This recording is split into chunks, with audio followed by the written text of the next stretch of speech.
What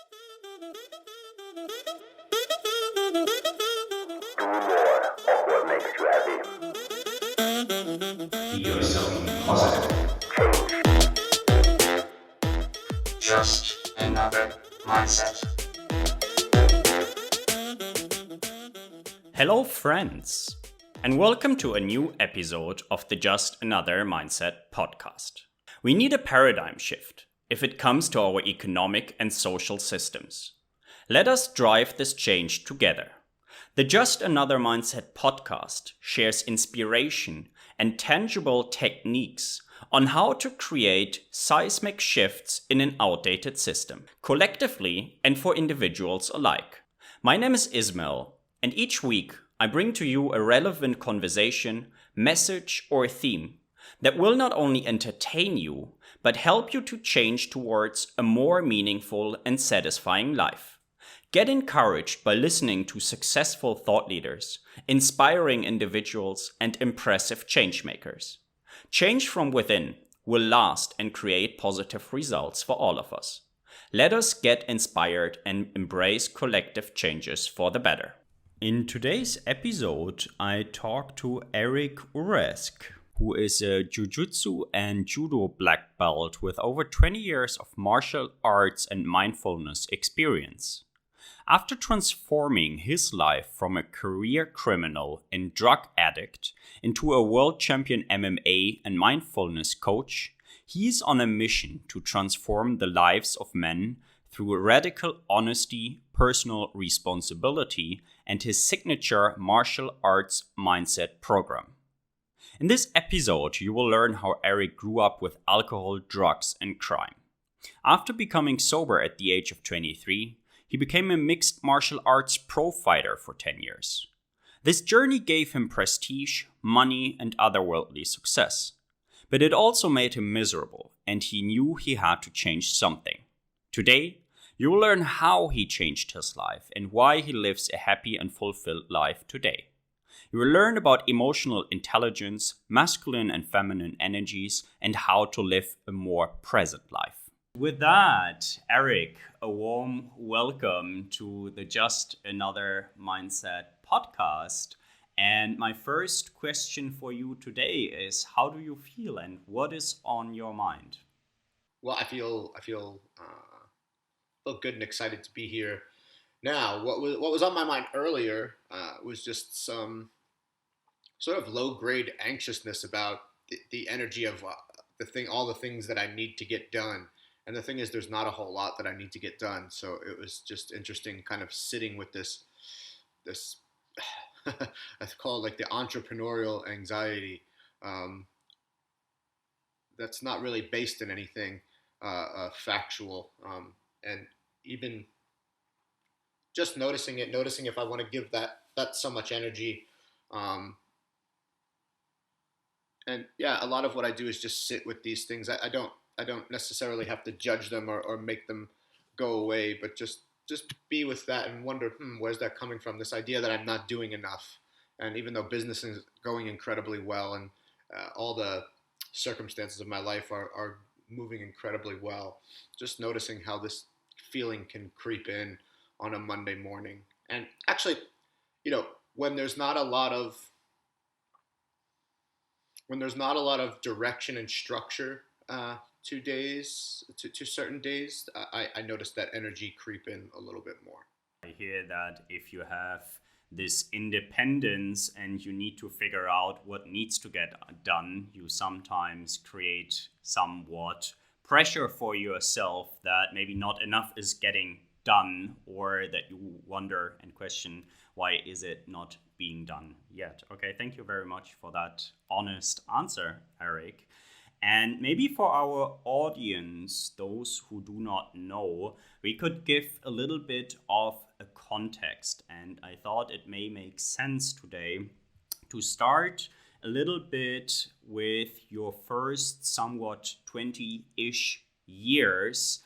And then we can see from there, because you have had quite a few transformations, and what you are doing today is definitely not what you have been doing all your life, if that works. Yeah, for sure. So I grew up in Long Island, New York. I was, the 80s and 90s baby. So I was born in the early 80s. I'm 41 years old today, and um, I grew up amidst a lot of alcoholism, addiction, and abuse, and and that really it really set a tone for what my life would start to look like. So home was often not a place that felt very safe, and so I spent a lot of time hanging out in the street as often as I could from an early age. I remember um, I didn't have a lot. I didn't. My father was in my life and lived with us, my whole life, but he was not in much of a parenting role for most of my life. In fact, he worked 7 days a week, and when he was home, he was usually quite quite abusive, verbally, emotionally, and sometimes physically.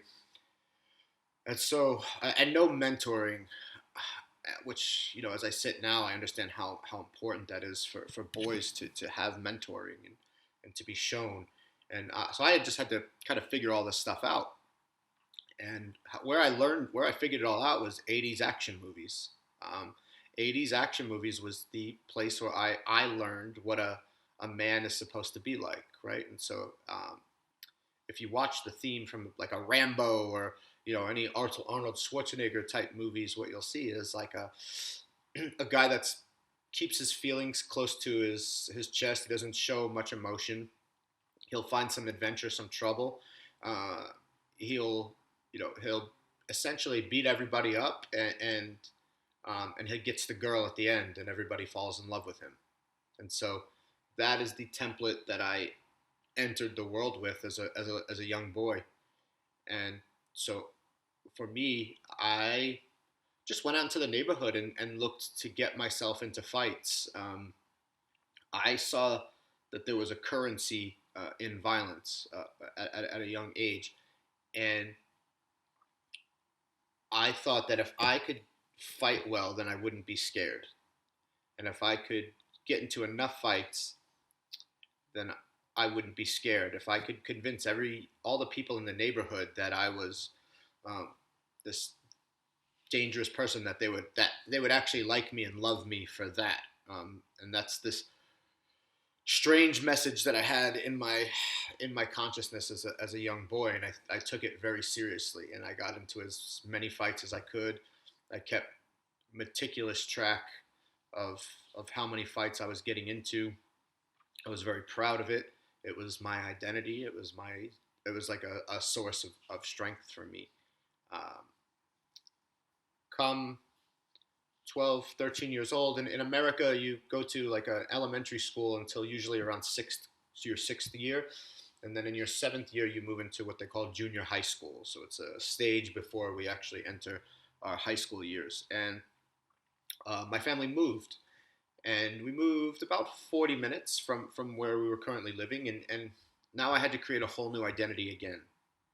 And I wasn't fitting in. I was, fairly popular where I lived, and I wasn't fitting in right away, and it was really hard on me.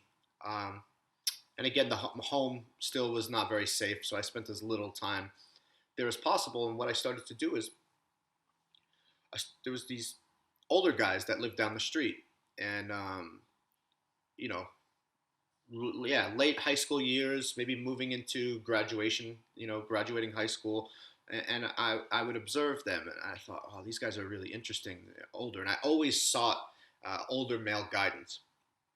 What I didn't maybe realize right away is that these guys, they were like a criminal element. They were involved in they were involved in drugs and partying and all of that type of stuff. And um, as I got to know them later, yeah, some of these guys were, they were drug dealers. They were in some type of criminal enterprise. And there was a house down the street where a lot of young criminals hung out. Um, Guys that were, out there selling drugs and moving this and moving that. And I just observed them all the time. I was very curious about them. I wanted to kind of be like them. I was friends with one of the guy's younger sisters. And so they didn't really pay me much mind. I was just this kid that would sort of be around. And as I started to come into my own high school years, 15, 14, 15, um, they started to let me hang out a little bit more. They started to, smoke weed with me, and and get me drunk and things like that. And the hazing that can go on when a young boy starts hanging out with the older boys. And uh,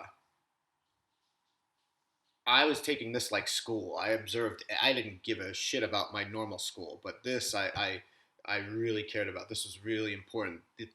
These guys didn't seem scared to me. They seemed confident. Girls liked them. They had money. Um, Everything that I didn't have. I was not confident with women at the time. I was very insecure, and I didn't see any of that. And I wanted to be just like them. And so that was really what I set my mind to do at a very young age. My ambitions were, I'm just going to be a criminal, but I'm going to be a really good criminal. I'm going to be a famous criminal. For some reason, as a kid, being famous was really, and being known for something was really important to me. I thought that once that happens, then all your problems go away. I don't know where I got this idea from, but it seems that was really important. Uh, and so as I start, like, drugs for me were the first time I did drugs, I was 13 years old, right? The first time I got drunk with the drank with the intention to get drunk, I was 13 years old. It was magic for me. It was perfect. It took away all the self-loathing, all the insecurities went away instantly. I didn't have to sit there and think, am I doing it right? Am I acting the way I'm supposed to be acting? And this was all going on in my head all the time. It was very uncomfortable. And it was magic. And I realized I'm going to do this as often as I can. At 13 years old, I'll do whatever I have to do to obtain alcohol or cannabis or whatever I could. And it was like a rocket ship. Like, I just went straight into the drug world. Um, and with that, the criminality followed. And so I dove into the criminal world as hard as I could, as fast as I could, from a very young age. We can detail that in a bit, but I have a few follow-up questions. And my first one, you've mentioned it a few times, at least I heard it, is this being scared or not being scared anymore. You said you went out of your house for not being scared anymore. You wanted to be like the guys because the guys were not scared, not afraid of anything. I don't know if back then or by now, do you know what you were scared or afraid of? Oh, sure. Yeah. So that's actually a great question. So as a boy, a small boy, I remember my dad would get up really early for work. Okay. Um, and I could, he would get up at like 5 in the morning. Okay. Before the sun was up. And I remember I would often hear him screaming and my mother crying in the other room. And I would just sort of hide under my covers and hope that he wouldn't, come in my room. My father was a very, very scary man. And what I what I sort of gleaned from all that was that my mother was weak, my father was strong. Because my mother was weak, my father didn't seem to show love to her. Because my brothers and I were weak, he didn't show love to us. He never showed love to anything. He was just always angry and aggressive and scary and very, like this hard, he was an ex-Marine, so he always carried this very like Marine Corps um, energy about him. And there was nothing warm about him. There was nothing welcoming about him. And yeah, I always just felt powerless to him.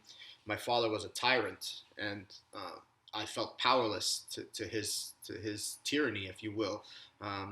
That's what it felt like as a small boy. And as I got older, um, yeah, home was scary. And even with my mother, it's like we always wanted to do things, but the answer was always no. My mother always seemed overwhelmed. My mother never seemed to be in an energy where she could be loving and accepting. She always just seemed overwhelmed with the fact that she had three young boys that were a lot to handle, and a father that was not very caring. I'm sure we're going to talk about male and female energies and tendencies later on. Eric, from there, you took this energy or this anger and this necessity not to be scared. And what I understand is that you continued this streak of fighting and that you continued to get into fights with other people. So maybe we want to continue there a little bit. Yeah, absolutely. So what fighting was just a thing that I saw as a way to not feel scared. That's what I equated winning fights as a way to not feel scared, as a way to gain power over my environment. As I started to get involved in in drugs and illegal substances and things like that, what I would try my hand at selling drugs, and I wasn't very good at selling drugs because I liked doing drugs, and so I would often just be supplying my own habit, and it wasn't the most lucrative venture for me. But what I realized is that I could just go beat somebody up that's selling drugs, take their drugs, and then it was 100% profit. I could do whatever I want with it, and that seemed like an easier business model for me. And what I also saw on top of that was that when I go do things like this, if I go beat up a drug dealer that's hanging out somewhere on a corner, and I walk up, I beat him up, I take his stuff, and a bunch of people see it, right? All the oohs and ahs and all the background chatter that happens. And I started to be really concerned with sort of building up my character, like who I wanted everybody to believe that I was. And I thought for some reason that this would like attract me the right women, and that like none of this worked. It made everybody scared of me. It worked in that regard, but it got me a lot of love and attention from a fair amount of people. But it also made a lot of girls were frightened because I was so violent. Not towards women ever. I've never put my hands on a woman. In fact, for some reason, it was always like that was the worst thing that you could ever do, is put your hands on a woman. So like, I never developed any like abusive. In fact, I was scared of women. I was afraid of the power that they had over me. I never felt safe to talk to them. I never I never knew how. No one ever told me any of these things. So it was an interesting dynamic. And by the time I was 17, I was pretty well known in my area, not just my town, but for towns and towns around my little area of Long Island. People knew who I was, and they were scared of me. And I was just known as a wild dude. I had some pretty influential people that looked out for me. Guys that were older than me, deeper in the game, that looked out for me. And when I would invariably get myself in some trouble, and they got me out of some scrapes where people wanted to do great harm to me, and these guys sort of forbid it. So I kind of had this like carte blanche in high school to do whatever I wanted.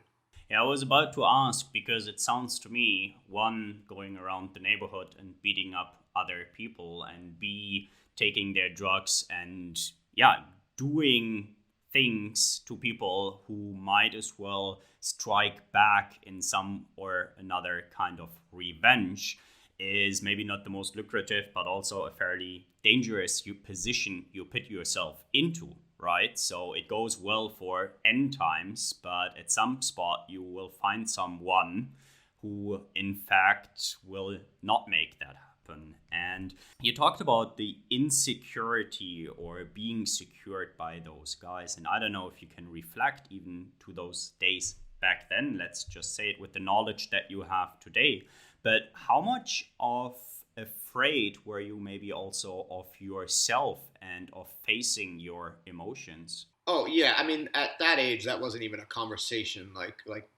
I wouldn't even know what that meant at 15, 16, 17, speaking a foreign language at that point. So like looking at my emotions, I had no language to put to any of that stuff.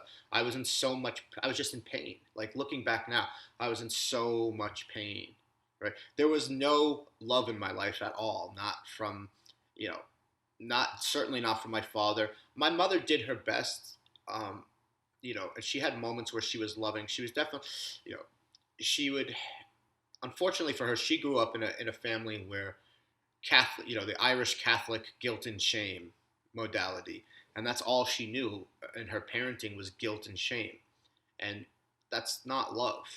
I think that she thought it was love, and she did the best she could with that at that time. But so there was guilt, shame, and just my tyrant father, and that's it. There was so nowhere to go, nowhere to feel safe. I couldn't tell my parents anything, right?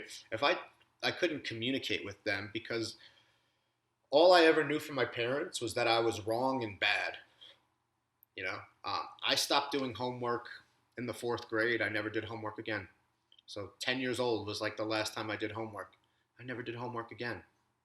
I was intelligent so that I could get through school without doing homework. And I thought homework was stupid. I said, well, if I can do well on the test, I don't need to do this extra work. This seems silly to me. Um, I just I also had a very defiant nature. I never took anything at face value. I didn't respect adults for the mere fact that they were adults. I was like, aging doesn't warrant you some sort of respect. I always had a problem with authority, and so that I think that also there's just a cocktail that got put together that just created me as I was in this age, this very defiant, very going to do what I'm going to do sort of mentality, and I wasn't going to play by anybody else's rules. And how, Eric, did you use those fairly destructive and non-sustainable traits and this energy to then channelize them, and this is an assumption, to become an MMA fighter? What was the moment that you realized, okay, I am on a track that I do not want to continue, but I would actually like to channel that into something very different? Sure. So as I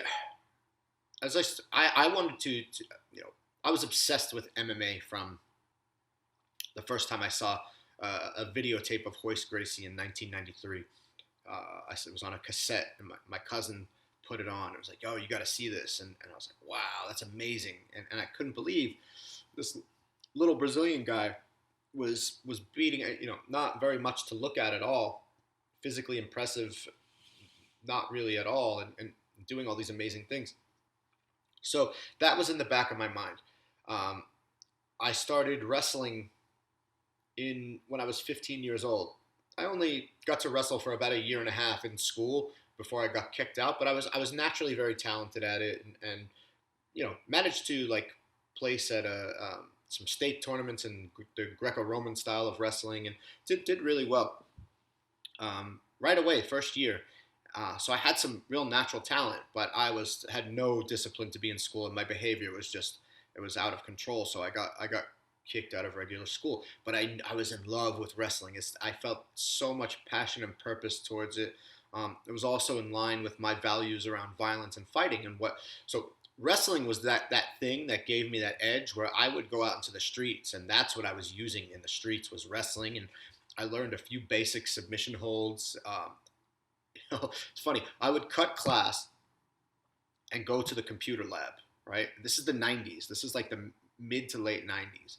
And I would go on the internet and look up anything I could find about martial arts and fighting, right? So the UFC was not popular at this time at all, right? So it wasn't even very old at this time, a couple of years old. It was still being fought in these weird southern towns that had, athletic commissions that would let you do anything.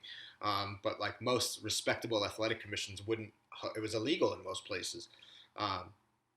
So I'm going on the internet looking up, Ken Shamrock and what he was doing in Japan and some of the Japanese promotions, and I'm looking up all the different martial arts styles, and this is still the time where people were fighting with individual martial arts styles against styles, and and wrestling seemed to be really powerful, and then adding the submissions on top of that seemed to be really powerful. And I was immersed. I would sit on the internet. I would cut class and stay in the computer lab and just research this thing and gain all the information that I could. I was completely enamored with it.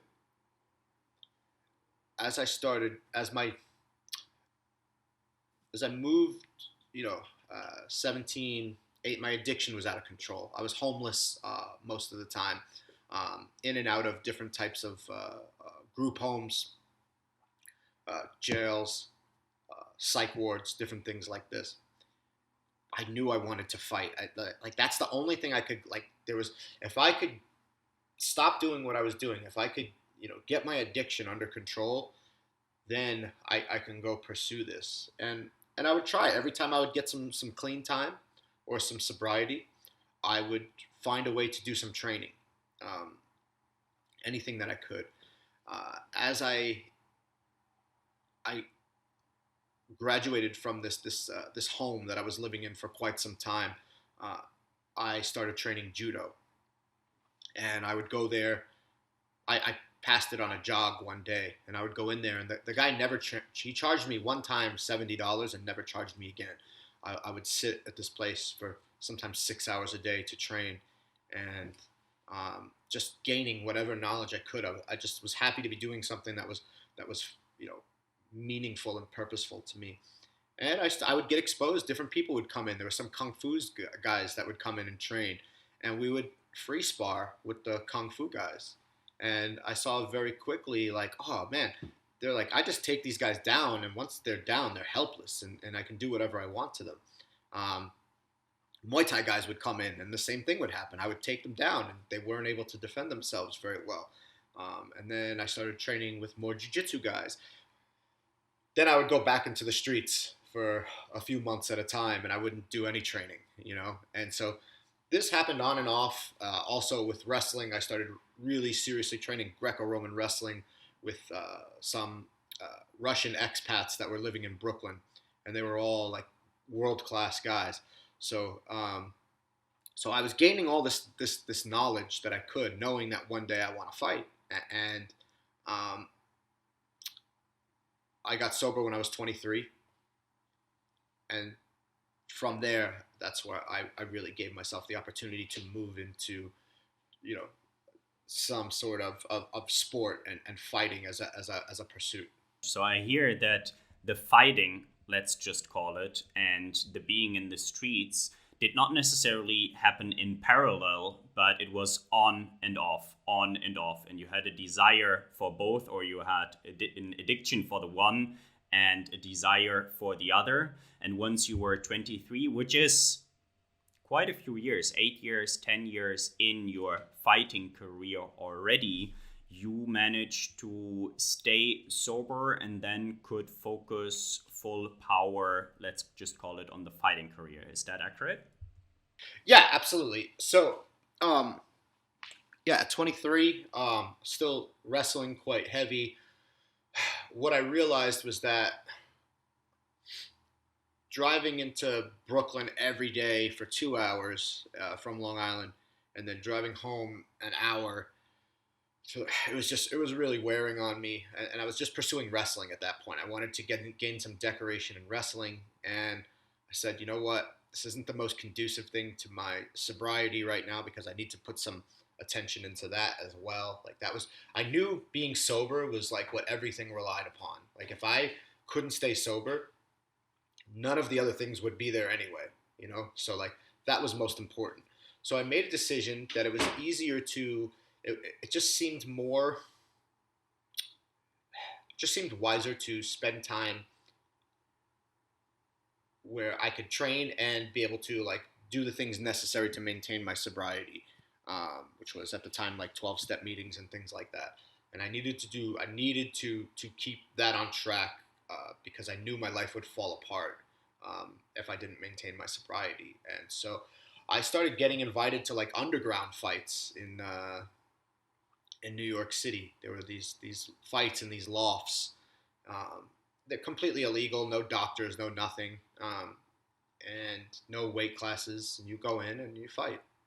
and that was my first introduction to a mixed style of fighting. And then from there, shortly after, turned professional, which, I mean, really all that was getting your state license, getting your medicals done, and showing up to fight.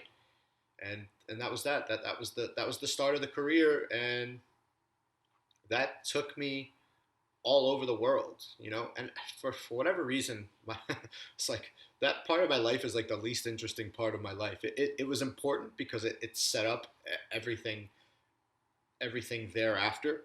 Um, you know, to be doing the things that I'm doing, it afforded me the ability to travel, to go live in Thailand, and then, you know, as I retired from fighting, becoming a coach and becoming a well-known coach and having some success as a coach and producing some really high-level fighters. And um, yeah, it's all important. It's just interesting how, like, the fighting part, the actual fighting part, seems to be the least interesting to me personally. Um, I think, but maybe now, just as I get older, I've like less and less interest around that part. But yeah, so that was it. I fought for 10 years professionally. From 25, I believe, was when I turned professionally, and then I retired at 35. Okay. Roughly 6 years ago, you said, because you're 41. And I understand it's rather a building block than the foundation that it all spins around. So if you say we don't need to spend too much time, you said, okay, you traveled the world, you became a successful MMA fighter, and after that, you became an MMA coach. But this is not necessarily the only thing what you are doing today. And maybe we can use that as a segue, as from a fighter to a coach, and then from an MMA coach to what you do today, Eric. Yeah, absolutely. So the reason that the fighting part is important is because I was extremely physically gifted, very talented. Even as I was doing these like sort of underground fights and word started to spread. I mean, even I was like in an early magazine that was Full Contact Fighter, and some magazines still existed. And they were like, I remember this article. They were comparing me to a current UFC champion, and this is the next version of this. And there was all this hype coming, and and then I I struggled my first couple of fights and mentally struggled.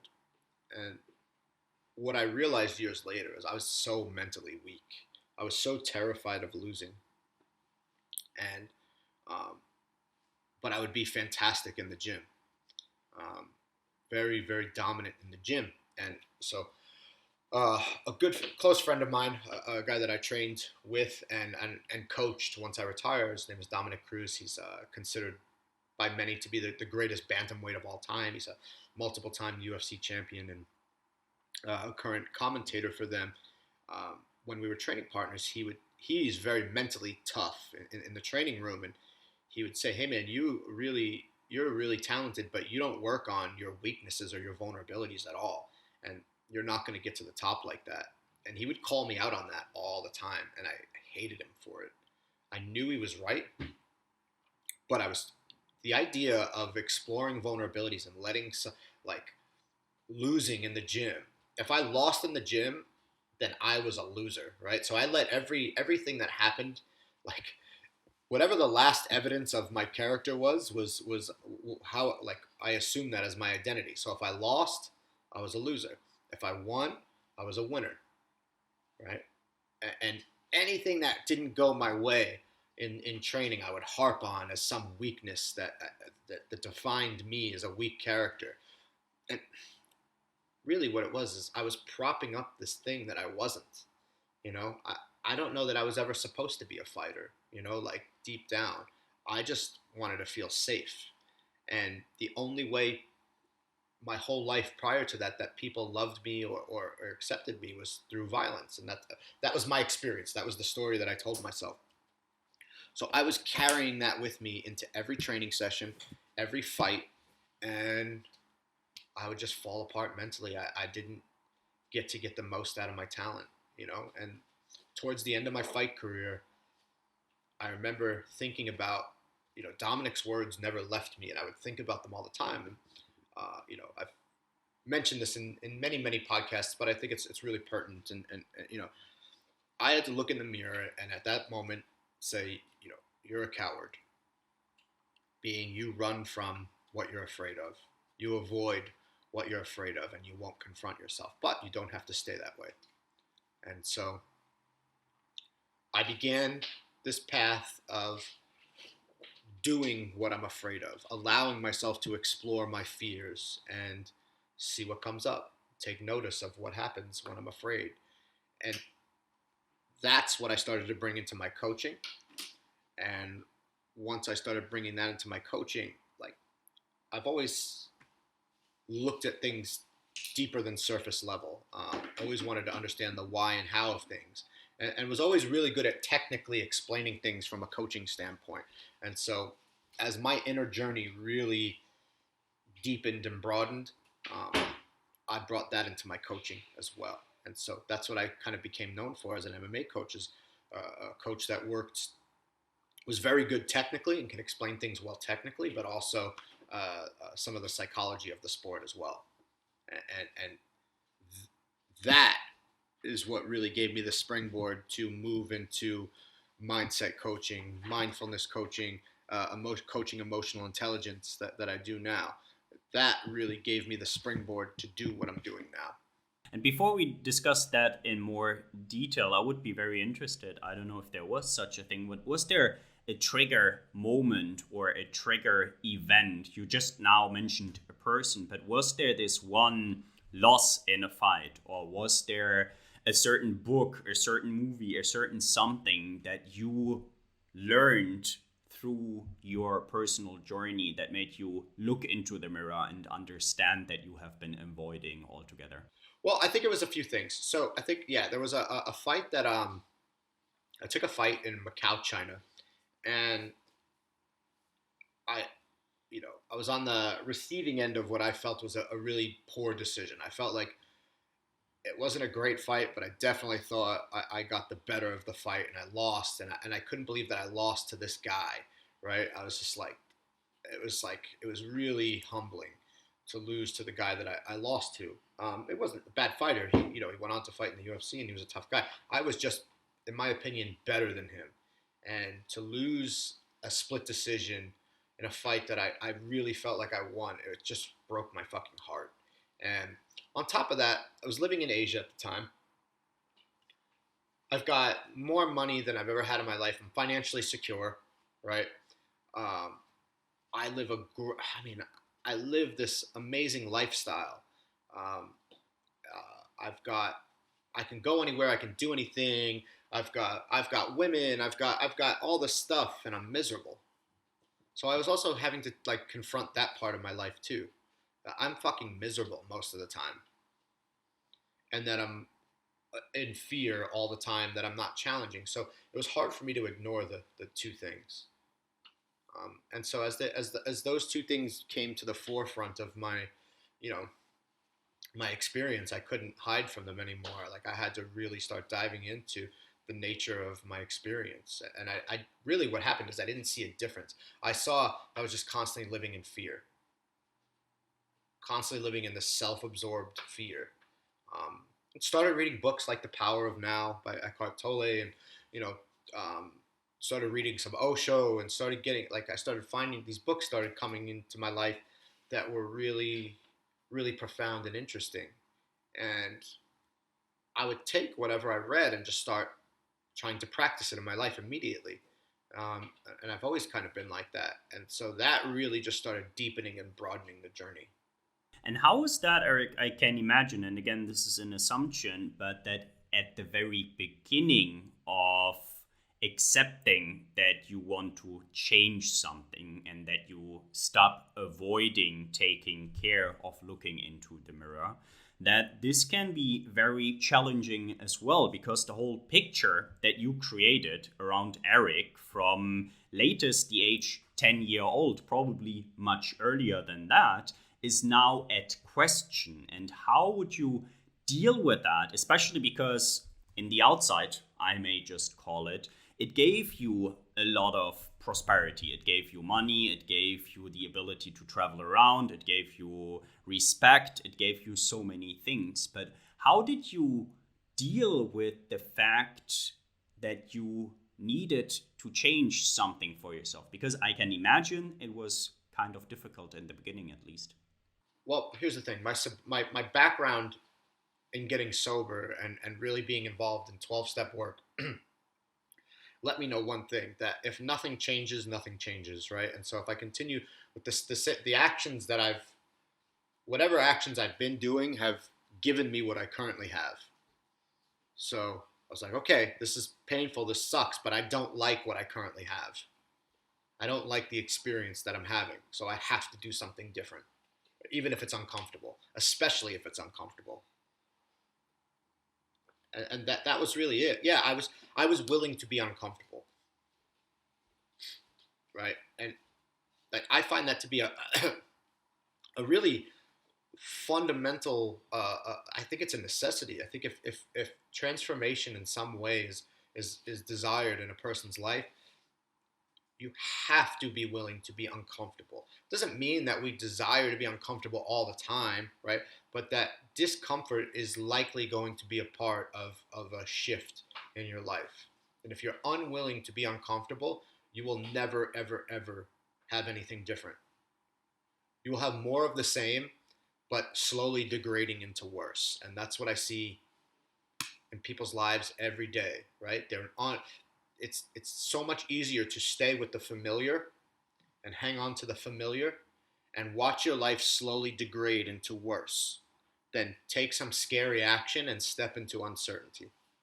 I would fully agree. I mean, this is also one of the reasons why we have this discussion, because I can relate so well from the business world, right? So people build up a career, they spend hours, they spend years, they spend money, they spend a lot of different things in order to get somewhere. And then they do not have this essential or this strength to question, even though they are fully aware that where they are is not where they want to be. But I would still argue many, if not most, are not willing to make that change because uncertainty often is even more difficult to deal with than with the certainty of pain or with the certainty of conflict for yourself. So, okay, you took that strength or you took that willpower to change something for yourself. And that's roughly 5-6 years ago, I hear. And then you first became an MMA coach, meaning teaching, coaching other fighters. But this is not what you do today, correct? No, yeah, no, I don't coach any. I teach jiu-jitsu a few days a week because I'm still very passionate about jiu-jitsu. But as far as MMA, I almost have nothing to do with that world. Occasionally, I'll offer counsel to fighters if they seek me out, and but it's not a common thing for me anymore. So, what is currently the vision for your life, Eric, and what is it that you are doing?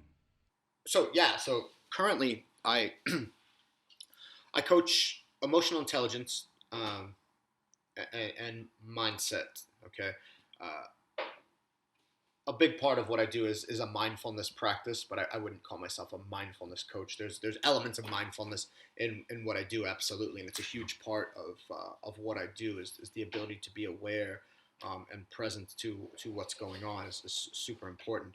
Uh, I my primary passion is working with men, even though more and more lately I've had women seeking out to work with me as well. And if it's a good fit, I will take them on as clients as long as I feel like I can serve them. Um, my my vision is to be of service and help support men into becoming the mentors and role models that I wish that I had when I was a kid. Right? I think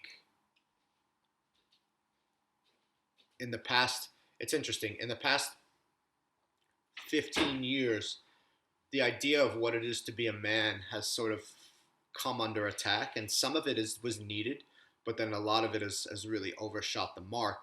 I think that there's not an understanding of what like a true like healthy masculine energy can do for the world, for the community. I think that in an effort to gain equality, right, women had to adopt some masculine traits to move forward in the world, which was necessary. But I think at the same time, there's been a rejection of their core feminine essence, and I think there's a lot of imbalance.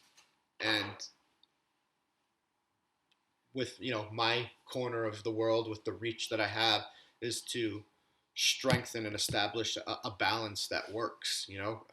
That it's really just getting people to be honest with themselves, right? Really take a look inside and get honest with about who, like, not living a life based on fear, not living a life based on what you think that you have to do, but living a really heart-centered life. And if I can support people to live a heart-centered life, be it man or woman, um, then I've made a ripple that's effective in the world. Why is balance so important for this heart centered life? And what do you define balance to be? If you look at the two energies, right, of masculine and feminine, right, let's say one is a receiving energy, the feminine is a more receiving energy, right, the masculine is a more penetrating energy, right? We could say one is a harder energy, one is a softer energy. Hard and soft is probably the easiest one to work with, right? So anything that's too hard for too long becomes brittle, right? Anything that's too rigid becomes brittle, right? And so the structure of the masculine is important, but if that structure becomes so rigid that it becomes brittle, what's brittle breaks eventually, right? Um, Whereas anything that's too soft, right, and gets pushed, there's no direction to it. Okay, so and anything, it becomes helpless. If you're too soft, you become helpless, and that's not good either, right? So we don't want to be. We need the softness so that we don't become rigid, right? But we also need the structure so that things are getting done, so that there's some order. And so it's a balance of order and chaos. You need both, right? If everything was just order and straight lines, right? It's I read or heard something like the straight lines of like an urban landscape are actually like quite stressful to the nervous system. Whereas you go out into nature and everything's curvy and chaotic and there's no actual definable shape to anything. It's actually very relaxing, the roundness of it, right? So if you notice the difference of the clean, straight lines of an urban landscape as opposed to the more round, soft lines of a natural landscape.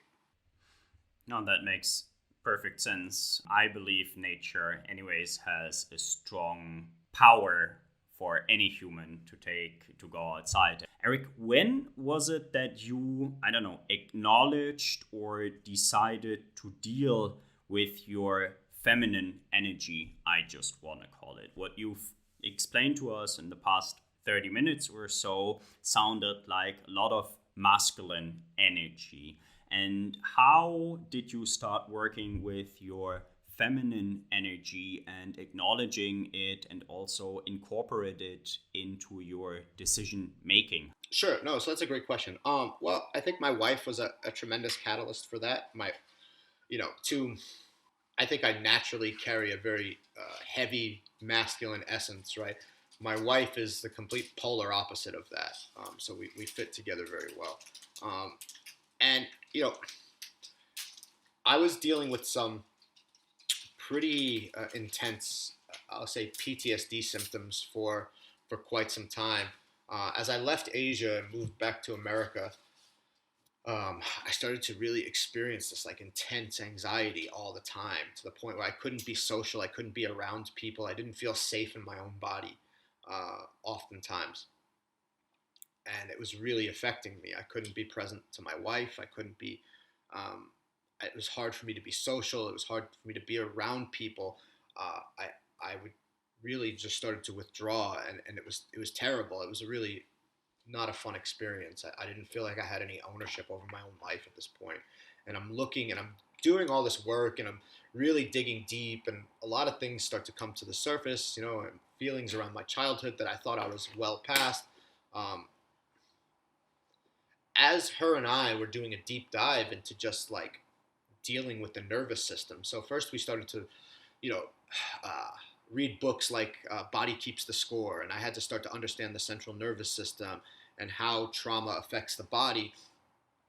And none of the modalities were like this hard, just push through it, David Goggins type ideas. Like I don't think that's a sustainable model. I think there's a time where pushing through things is really important, right? So like if something is difficult, that doesn't mean you stop, right? There's the time to push through. But if we're just staying in a state of pushing through all the time, that's that idea of becoming brittle and breaking. That was not working for me. I was becoming brittle. I was so hard. There was so little play, so little joy in my life. Everything was hard. Everything was a challenge. Everything was about me needing to become something so that I can love myself, right? So there was all this doing energy going on and very little feeling, very little being with my emotions, like listening to what's going on, identifying the physical sensations that I had inside of me, right?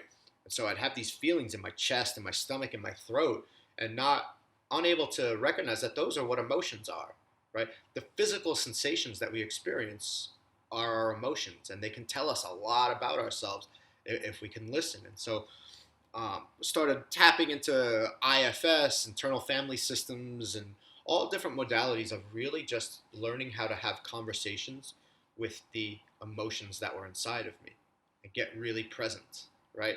Fortunately, I've been meditating to some degree or another since I was 20 years old, since I met uh, my judo instructor, Sensei Terciano. He was really heavy into meditation, and he started to introduce me to meditation at that age. And so I knew how to sit and be with myself. I had always practiced meditation this whole time since I was 20. Um, uh, you know, I think like it's important to recognize that when I got sober, what I was coming from was a complete fucking monster, right? And so my life had come very far since then. I had done a lot. I was just still had a lot of unresolved trauma, right? So I had healed quite a bit. I mean, look, I wasn't kicking people's doors down and running in their house and robbing them in front of their families anymore. Like I wasn't doing things like that anymore. So like I was doing considerably better, right? But I was still very unhappy. I still couldn't be with myself, right? Um, and so that's the next layer of healing that needed to happen. And that's, my wife was a huge influence in that because our relationship was being affected both ways by my inability to be present because I was dealing with all this stuff inside. And so that was a huge catalyst. And then really one of the biggest things that happened. So I mentioned Dominic Cruz before. Him and my other one of my other best friends, a guy named Orlando. Um, they had been doing some emotional intelligence work, right? These trainings, and they kept going to Vegas for these trainings in emotional intelligence. And like I understood what they were talking about, like contextually, and the language that they were using from these trainings, um, and I remember they kept like asking me if I ever wanted to go, and then they're like, "Hey, what if we pay for you to go? Would you go?" And I was like, "Yeah, I guess." Like wasn't super interested. Like I'm like, I guess I can learn something from this. It could be useful. Uh, and then I went because they were like, "Hey, remember you said you would go to that thing? Well, we paid for it, and it starts next week." So I'm like, "Oh fuck." Like I guess I gotta go. They paid for it. It's already set. And like I didn't want to go. Um, I didn't want to go invest 4-day weekend. Um, and I did, and it changed my life within the at the end of the first weekend. That the training was so cathartic that all of the PTSD symptoms that I was experiencing prior to that were gone, and they've never returned.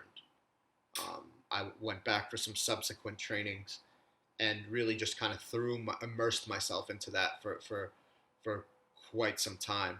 Um, and that's really been a catalyst in me being able to move into the coaching arena, is the training that I received through Choice Center Leadership University. So it does deal in emotional intelligence, but it also deals in aspects of leadership through emotional intelligence, understanding how to lead and create other leaders. And that's been massive, and that in order to lead, I have to be able to like get rid of the energy that I had stuck in the past, right? And I had so much energy stuck in the past. If you were to ask me about myself, I would invariably start talking about who I used to be, because that was the only thing interesting that I thought I had to talk about me. Even though I'd done like a bunch of cool stuff, like I wouldn't talk to you about like coaching MMA fighters. I would end up talking about my childhood and my adolescence. My suffering was the only thing I could talk about. And now, yeah, that's all I identified with. Exactly. It's like if you were to ask me now, that's the last thing I would bring up unless it served a point to talk about it. If it would be helpful, or contextually it made sense to talk about it, I'll talk about it. But it's not the first thing I think I need to bring up to somebody when I meet them anymore. No, that is in fact very impressive. And that you mentioned those 4 days, it sounds like this pushed you to a whole new level of existence and perceiving your own reality, I may just call it, right? And your friends took you there. And then from there, you had a big shift. And then from there, I suppose you take what you've learned there, but also what you've learned in the many years before, which you may or may not have understood that you've already learned it, and now share it with the world and share it with other individuals. Yeah, absolutely. And it wasn't just 4 days. It was like 2 4-day weekends, and then like 100 days, like immersive training. And then I went back and coached the 100 days immersive training. And like, I really threw myself into that for like a year, over a year straight of like nothing but this work, constantly on top of all. And so really like what freeing up all the energy of the past allowed me to do was actually make use of all these other concepts that I've been learning in all these other arenas, and not that they weren't valuable, but it's like just not being stuck or identified with my past allowed me to start living in the present and like building a future, right? And so like that's the most, I think, as long as I'm staying living in the past, I'm just going to experience more of that, moving forward. So like it's just so important to get rid of that old energy, that identification with my suffering. Because if all I identify with is my suffering, then I'm just probably going to continue to suffer. And I would like to use that. You just said living in the present. And from what I've heard so far is, let's just call it the first chapters of your life were devoted to build a better future. Once you reach this better future, you looked back and identified with your past. How do you live in the present moment today? So I mean, that's a practice. It's a decision when I wake up to sit down and meditate, right? That like a lot of it starts there. So it's that decision to. It's a moment to moment decision to be actively present, right? Being present is a choice. I get to, and so part of that is learn like making the decision to learn the tools. How do I meditate? How do I become aware? How do I identify what my current emotions and feelings are, right? How do I know what my emotions, feelings, and thoughts are and remain non-judgmental about them, right? So that's the other part, right? Is acknowledging how judgment creates my experience. And so, okay, I'm feeling a little anxious, right? The next thought, well, I need to do something about this. I'm anxious. I got to fix it. I got to make it go away. Or, okay, I notice that there's some anxiousness in my body right now, right? Not I am anxious, right? As soon as I say I am anxious, right, I'm defining myself as anxious. The other switch is I notice there's some anxiety in my body. That doesn't own me. I can allow the anxiousness to be in my body. I don't have to do anything about it, or I could choose to do something about it. That's fine too, right? Um, Not making my emotions like define who I am is like really really really important. To like take a step back and observe and see and allow these things to be there. allow my experience to be whatever my experience is and not need to change it, right? And from there, it's like, I heard this brilliantly said. I think Aubrey Marcus said this, right? It's like surrendering to the present moment, and then this is what I would like to create from this present moment.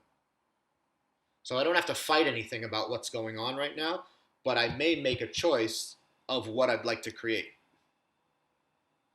And it may sound like word salad, but it's actually a really important distinction, right? I'm not fighting with what's happening in my present moment. I'm allowing everything as it is to be right now. Me sitting here with you, perfect right now. Okay? But I also have an intention of what I'd like to create. I'd like to create a meaningful conversation that may serve as useful to somebody who listens to this. Somebody who listens to this may get something out of this that could be helpful to their day, helpful to their life, helpful to their week. Doesn't matter, right? That's my intention.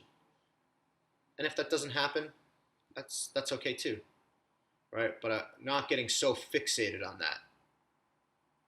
Not needing to put on a performance, right? I hope Ismael finds me interesting. And now I'm trying to be interesting. And it comes off as really disingenuous.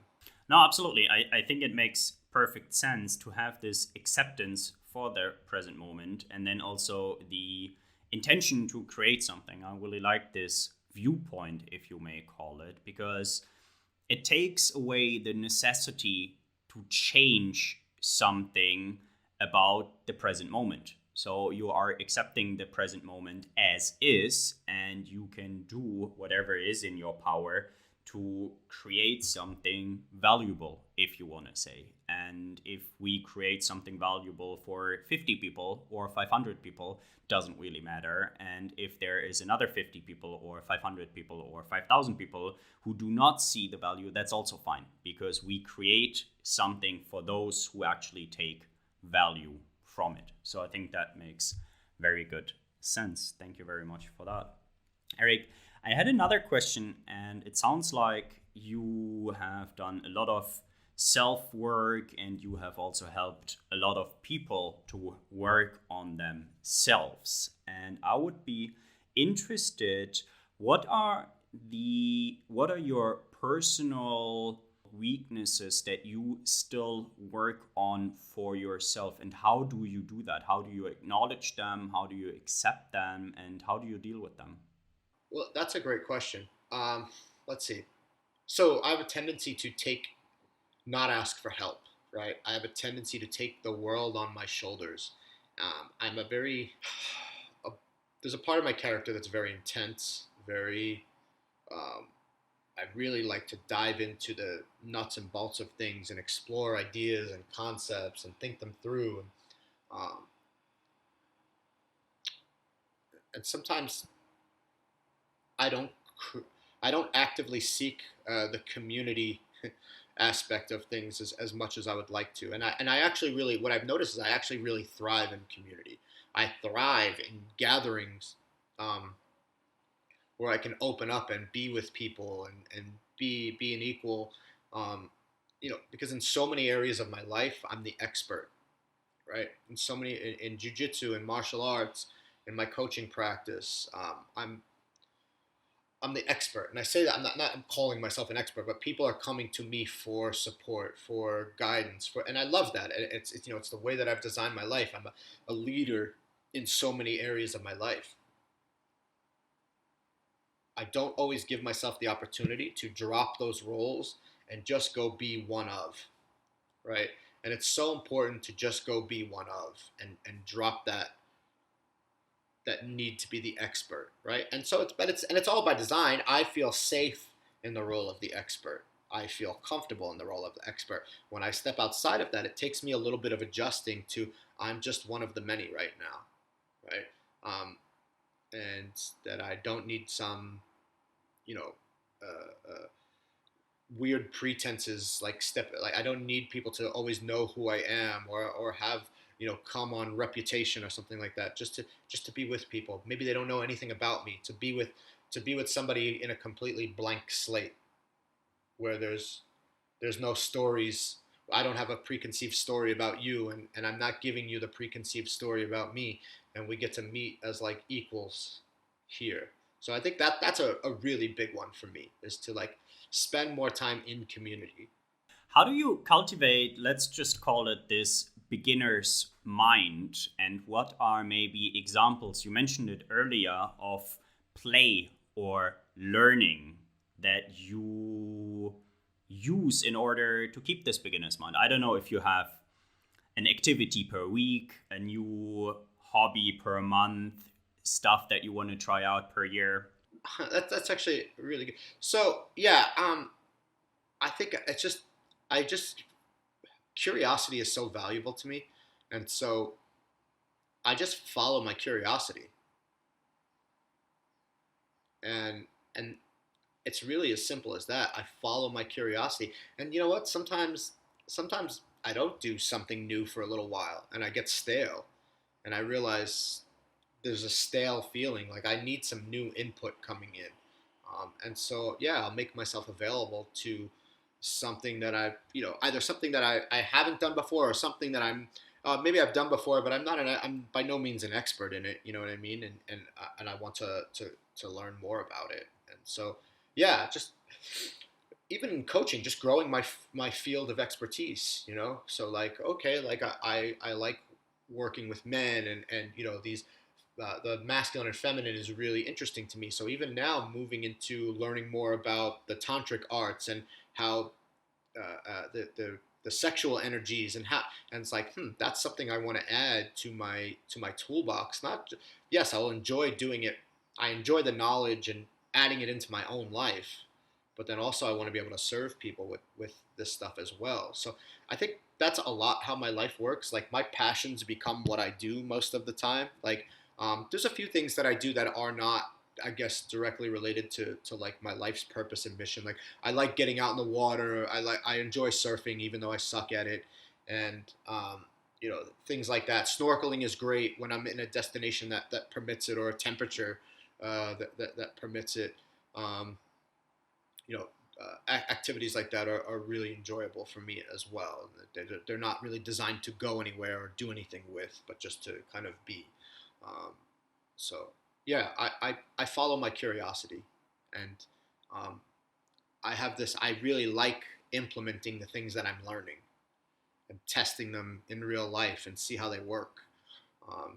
It's just that's always been a way for me, is to learn something and test it, learn something and test it. And I think a lot of that comes from my martial arts background. And another follow up question that comes to mind, it might be a dead end, but if you follow your curiosity and if you try out new things, or if you go a little bit more in depth with certain areas, so you talked a lot about feelings and you also talked a lot about your body. So I would be interested if there are certain body sensations or signals, either for activities that you should not proceed, meaning, I don't know, some tenseness, or if you in fact do something that makes you happy, let's just call it as an overall term. Are there body sensations, or how much do you listen to your body? Because I believe that very many people in our current society do not listen to their body sensations. They know very well that a headache is not a good sign, but they take a pill against it. And I think that's the easiest way. We can talk about all the drugs like we have done earlier in our conversation. There are very many signals and signs that individuals, humans, are avoiding or neglecting. And I would be very interested in how do you use your body and the signals that you receive in order to steer your decisions. Okay, so that's actually a really fun question, the answer. I'm not sure how I'm going to answer this, but I'll just let it rip, because it doesn't feel like a very clean answer. Like there's some moving parts to this. So, firstly, there's things that I go set out to do where it doesn't feel good in the moment of doing it, right? And so there may be a tenseness to it. That doesn't mean I shouldn't do it, right? What I get to learning the feedback of my body and my emotional state, right? What's an old story and so let's say a really good example is like my wife recently just started dancing again, right? And like hip hop dance class. She goes to these classes. Okay, when she was a little girl, a teacher told her she should never dance again for various different reasons. Why, right? And so she didn't.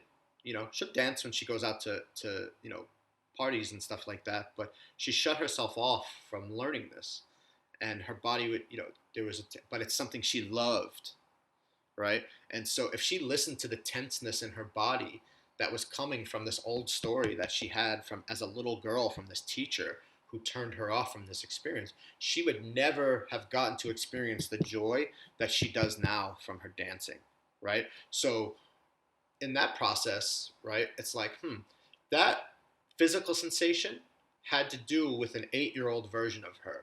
Do I want to continue to listen and allow the 8-year-old version of myself to make decisions for the 41-year-old version of myself? Right? That doesn't mean I ignore it. That doesn't mean I diminish it or invalidate that those feelings are there. It means that I sit with those feelings. I got to recognize, where is this feeling coming from?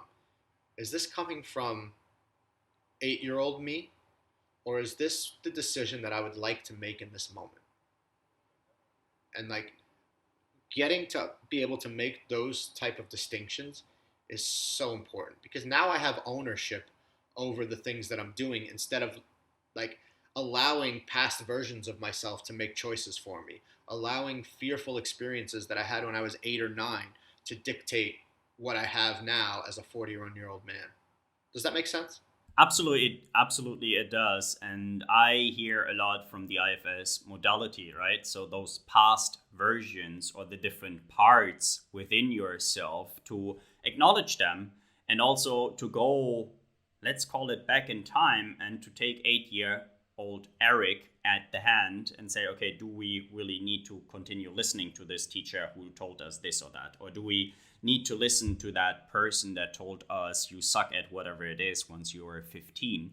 And acknowledging it, that there is a fear, but also telling this part, taking this part on your hand and saying, we may do it now regardless of what somebody said 10, 15, 20, 50 years ago. Yeah. It's and sometimes it's like, what? I'm afraid of this, but I need to let go and experience this, right? And sometimes that's valuable, right? I fucking not too long ago, I had to go on a roller coaster for something that I was doing.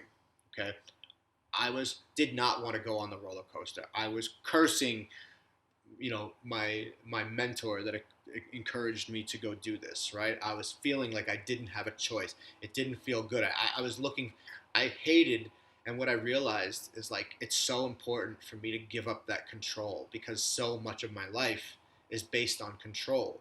Even still, there's so much that I seek to control.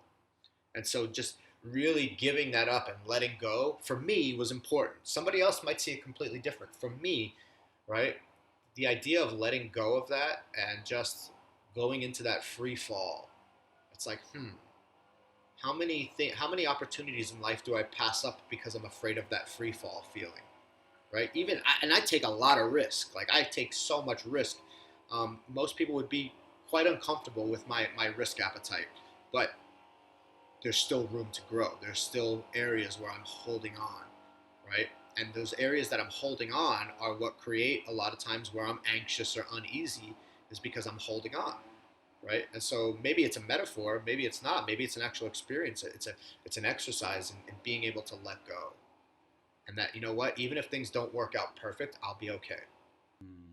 Yeah, being able to also have that trust in yourself, in your relationships, in your connections around you, right? To rely not only on yourself, strong Eric, but also be able to rely on the bigger group, or even on society, or on Gaia, on whatever you want to Exactly. put this frame around.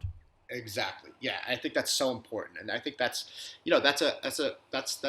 I'm starting to see that more and more as like what a lot of my current work is around that, right? So I'm, so good at relying on myself, and but it's like, yeah, okay, now more and more being with the community, um, relying on the universe, if you will, like that type of stuff, and just resting into that.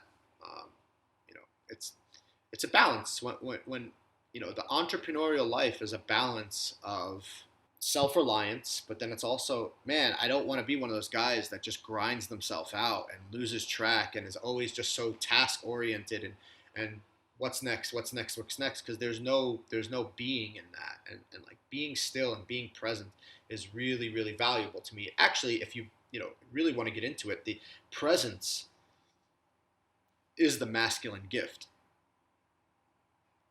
right? The ability to be present, calm, steady, and present, right? Have that be that calm, steady structure. That is the masculine gift.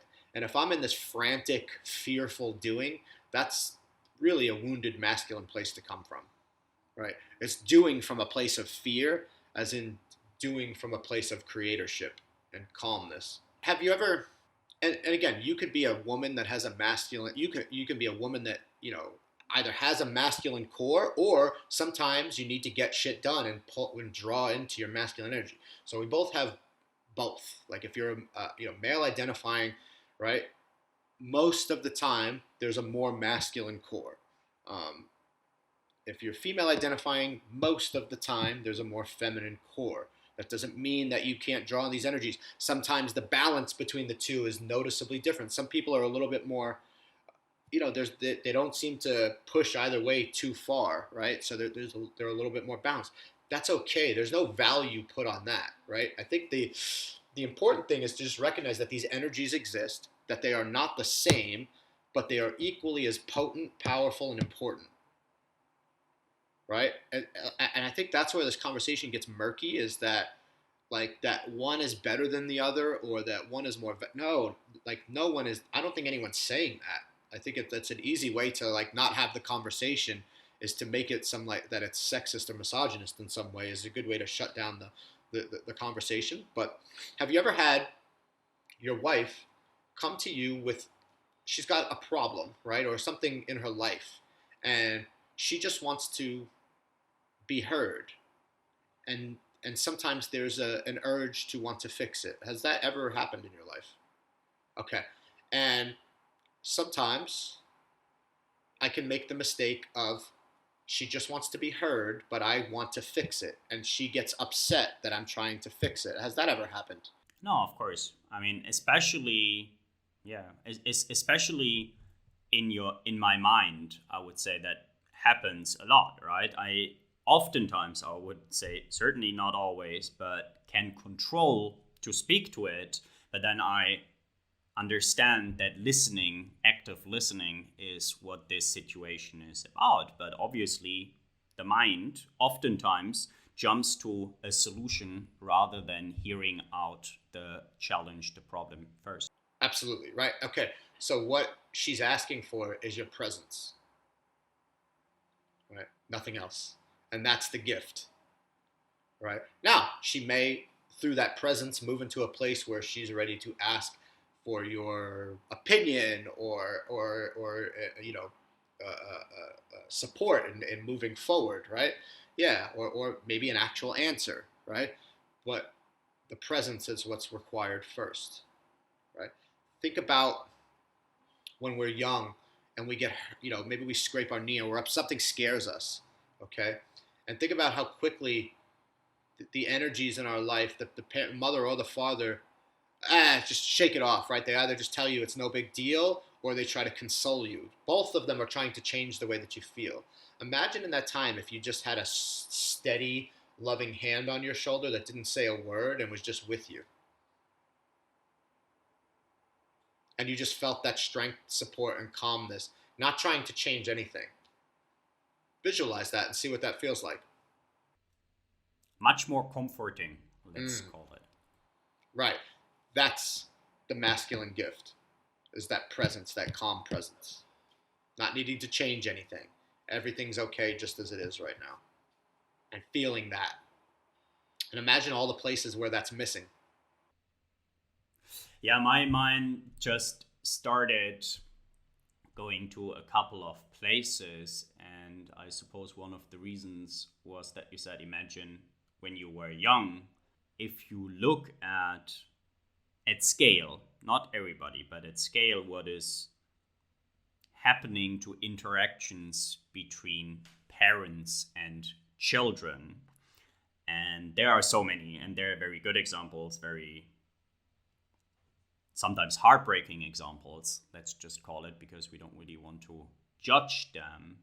But if a child is seeking attention for whichever need or for whichever reason, and many times you do not get this nurturing hand, but you get a device, or in a better case, maybe you get a book, or you get something to distract you from that very moment. So I'm totally with you. I believe if we would support and nurture each other more actively, I want to call it, I think we would create a very different feeling of community in whichever size that may be as well. And I believe that this can definitely alter the experience of our being for the better.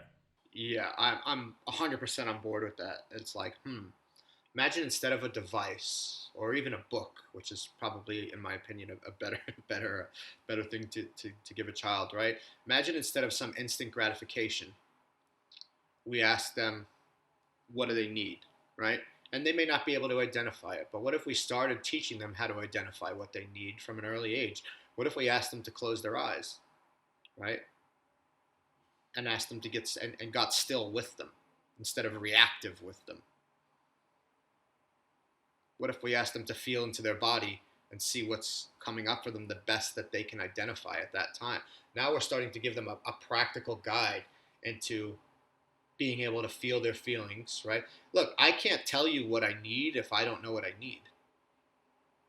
And if I don't have the tools to identify what I need. I didn't learn how to do that till way, way, way later in life. Man, what would have happened if I could have done that as a child? Right? Fuck, who knows, right? That would have been so useful in so many situations. Um, so, yeah, I think there's an opportunity to teach, young boys, young girls, these type of tools. I think there's an opportunity for us to do that within our peer and social groups. Um, really identify what the need is, because oftentimes what we're doing is, as adults, we're just running off old programming. Absolutely. Teach and learn at the same time, I suppose. Also acknowledge that we do not always have the answer, what's good for that boy, what's good for that girl, but by showing presence, creating a space to learn together. And that goes back to what you were talking earlier, like to have this beginner's mind and to be able to appreciate different sources of information. Absolutely. Yeah. Yeah. I think that's, I like that you said that too, because there's this tendency to think that, maybe as an adult or the expert, that we immediately have the answer.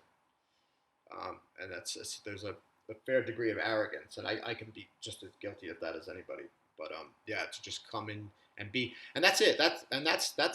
That's really being present, is to be so present that it's not thinking that I have an answer. I don't even know what the problem is yet, or what the issue is yet. How am I going to assume that I know the answer? Right? It's very easy to fall into that trap. Really being present is, I'm not even thinking problem solution. I'm just being present. Eric, thank you so much for that. And there are a couple of questions that I ask each and every of my podcast guests. But before we go there, are there any topics or areas that we did not discuss sufficiently today and that you would like to shine light Sure. on? So just for fun, you, you and I had some just a quick brief dialogue about some views around competition, and how the idea of competition may not be the most, particularly with like mindset sports coaches, the idea of like competition and like crushing the opposition. And I just wanted to offer some perspective about competition as being not just healthy but essential for for anyone really to move forward in their life. So um, I read this recently, right? And so like that, you know, sport and competition in general are like a ritual around escaping death, which I thought was really profound, and really that is what it's often it symbolizes some type of combat, particularly in sport, right? Why is that important?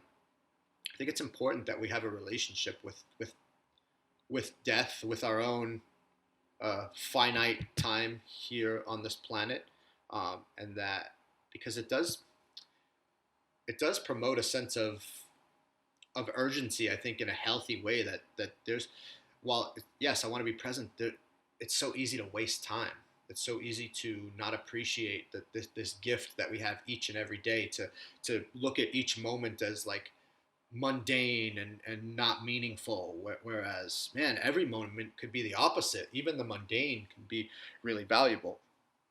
The other piece of competition that I find important is that it's the context and how we compete. Okay, so if competition becomes my identity, I think then it's not. I think that it becomes unhealthy. Competition, without competition, we won't know what we're capable of. Right? Competition. I need an opponent when I step on the mat. Right? I have to compete with this person. And why? Because their best is going to promote me to my best. Their best might push me to places in myself I didn't know existed, right? Their best might point out flaws in me that I wasn't aware were there, and that I would like to assess and do some work on, right? Not from I'm not valuable or lovable if I don't fix this, but because I enjoy this craft so much, right? This competition helped expose to me areas where I can improve, right? And I may be able to do the same thing for this other person, expose to them the weaker parts of their craft, their game, whatever it is that they're doing, right? Science, like even if you like governments and the space race, right? Maybe not the most well-purposed things come out of that, but think about how that pushes innovation, right? And sometimes it becomes a blind pursuit, but that's more around the context of how they're doing it. That's sometimes that's coming from a fearful place, but you watch how it pushes innovation. And I think as human beings, like whatever we're creating, I think innovation's a really important part of that. Whether it's science, whether it's art, whether it's martial arts, whether it's diving, right? You may find a new technique in free diving, as we were talking about earlier, that like because you were forced to innovate, right? Um, the old story about I think it's the 3 or 4 minute mile. Until it was done, right? No one thought it was possible. Once it was done, people were breaking the 3 or 4 minute mile with regularly after that because they knew it was possible. So I think um, I think for that competition is valuable. I think it's just important the context in which we approach. What I hear is, especially also in a context of sports, if you prepare for a competition, for a fight or a dive or a race, whatever it may be, it also helps you to put in the amount of work and practice that you need in order to become a better wrestler or to become a better diver or to become a faster cyclist and so forth. And you may not identify with that and say, if I don't win this fight or if I'm not first in that race, I'm worthless. But if you can use it for yourself from a healthy space, kind of, that then this competition can in fact help us to improve or enhance our skills, if you want to say. Sure. Yeah, and just like tap into parts of ourselves that we didn't know were there. There's something there's something really beautiful about persevering.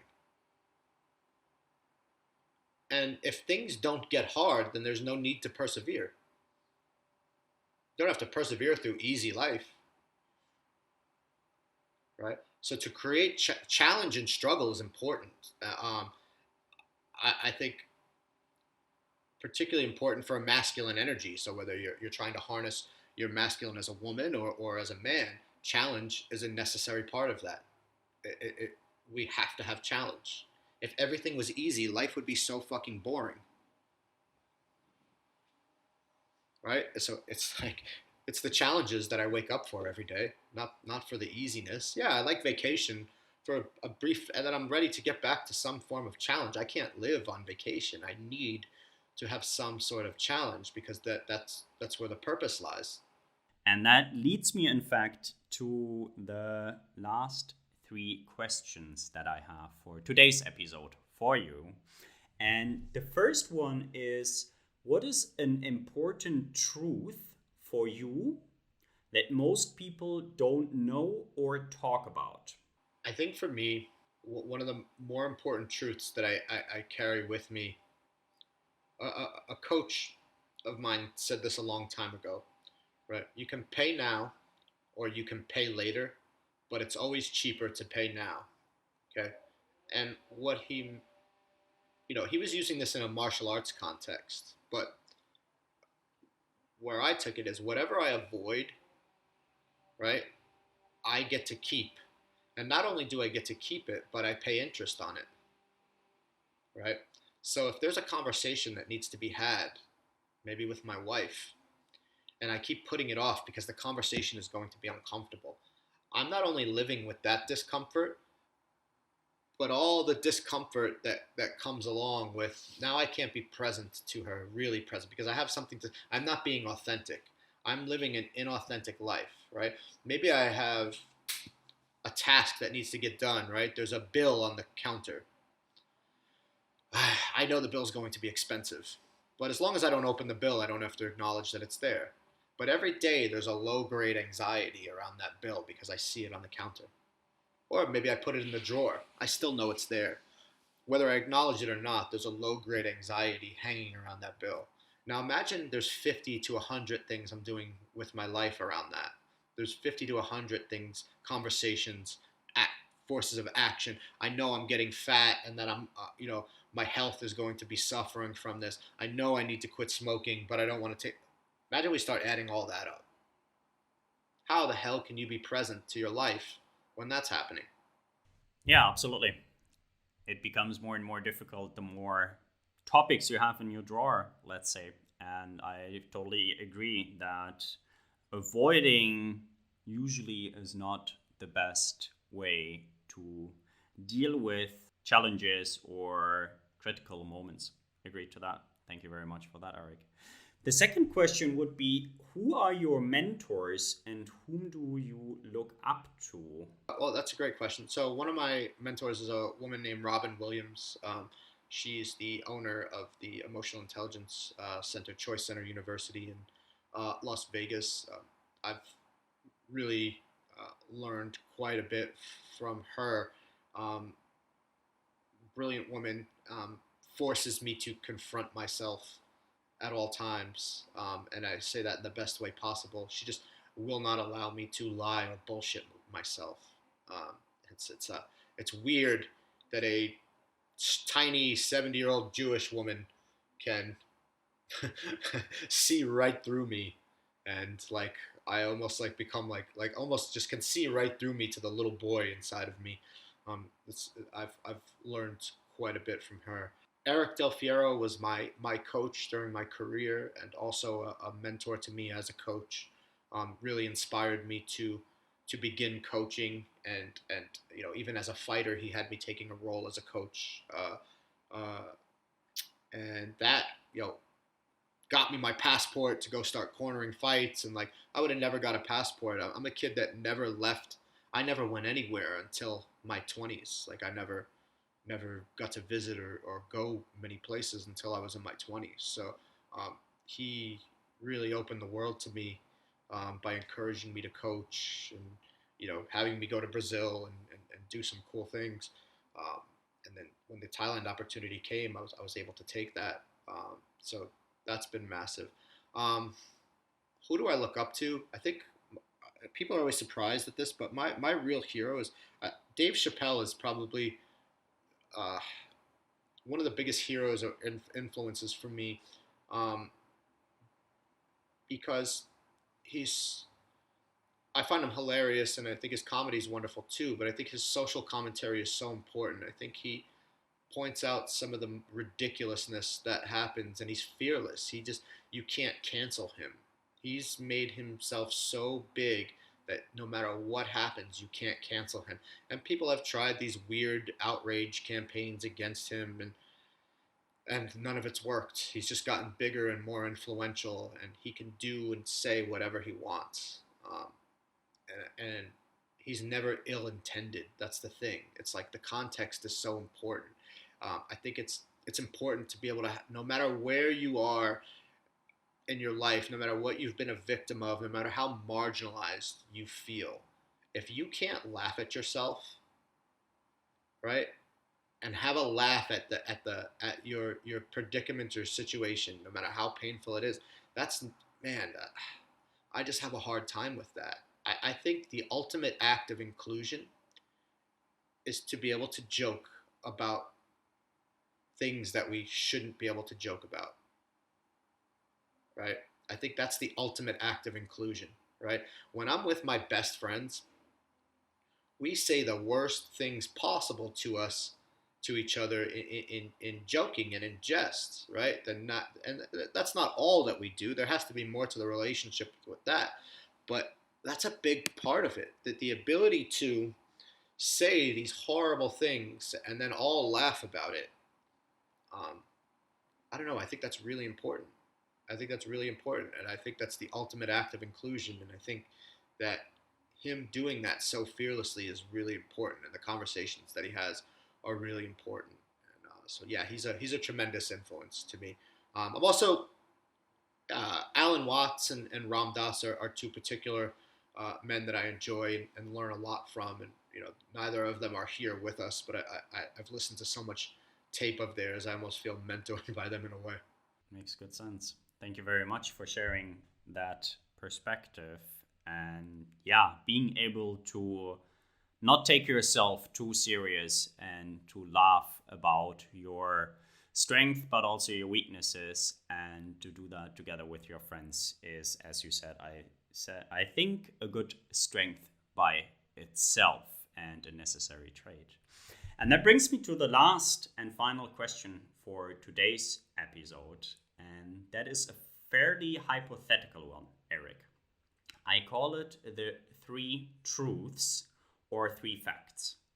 And I would like you to imagine that you are traveling in space, actually for quite some time, for a couple of months or even a couple of years. And after a long solo travel, you encounter a human-like species. And they can only process three facts about humanity before they decide whether or not they want to get to know us. What do you tell them? I'll tell them that at their root, I believe people are basically good. And that's the first fact, that I don't believe that anyone is inherently evil. I don't even believe in evil to begin with. I think people do things there's a fear that can be created that can drive evil actions, but I don't believe the person themselves to be innately evil. So that's first. Humans are fundamentally good. Um, the second fact, I would say that humans need love to prosper and to live the fullest expression of their lives. Um, and I would say that to them because that's what I ultimately believe is what's missing. Right? There's a self-centered fear that creates a life of just looking out for your own interests. And I think you could boil most problems in the world down to the next guy doesn't care about the next guy, and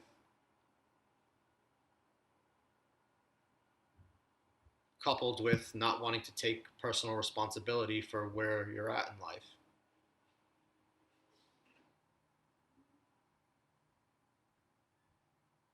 Yeah, I think that's I think that's the crux of it. It's not enough. There's, once you take personal responsibility for your life and you're no longer a victim, you can start looking out for other people. You can't do that if you're in a state of victimhood, and most people live in a state of victimhood. I don't say that as a judgment, a moralistic judgment, right? It's just not taking authorship over your own life. That life is not, that your experience is not your choice, when it very much always is your choice. It's a result of all the choices that you've ever made and that you continue to make. And once you do that, once I think, as soon as I started taking responsibility for my life every day, now I have the bandwidth. I'm not a victim to the world anymore. Now I can give outwardly because I'm not living a life in fear, Goodness, love, and the personal responsibility. That makes good sense, Eric. And with that, thank you so much for being a guest on the Just Another Mindset podcast. And if there is any last or final words for today's episode, it's all yours. I think, like, to whoever listens to this, I would just encourage yourself to, and I try to do this every day. If there's an area of my life that I'm not particularly happy about, look for the opportunity to take ownership over that, right? Instead of waiting for the circumstance to change for you to feel better about things, what can I do to create that change? What choice can I make today to put me in a better position moving forward? How do I take responsibility for everything in my life? That's a question that I sit with regularly, and yeah, I find areas where I'm still have some victim going on in my life, letting circumstances do the choosing for me instead of making the choice that I would like to. I like that a lot. Thank you very much, Eric. All right, my friend. If you enjoy this podcast and learn from it, please feel free to share this episode with a friend or two, and make sure to subscribe to the Just Another Mindset podcast on YouTube, Spotify, and Apple Podcasts. If you're listening on Apple or Spotify, please use the next 10 seconds to give the Just Another Mindset podcast a rating, and know that you will help me to create more meaningful content like this, and also that it will help other people to find this content and get inspired as well. If there is any future topic or guest that you would like to hear more about on the Just Another Mindset podcast, please let me know by leaving a comment on YouTube or sending a mail directly to contact@ismaelwondergarten.com. And if nobody told you lately, be reminded that you are worthy, you matter, and you can achieve anything.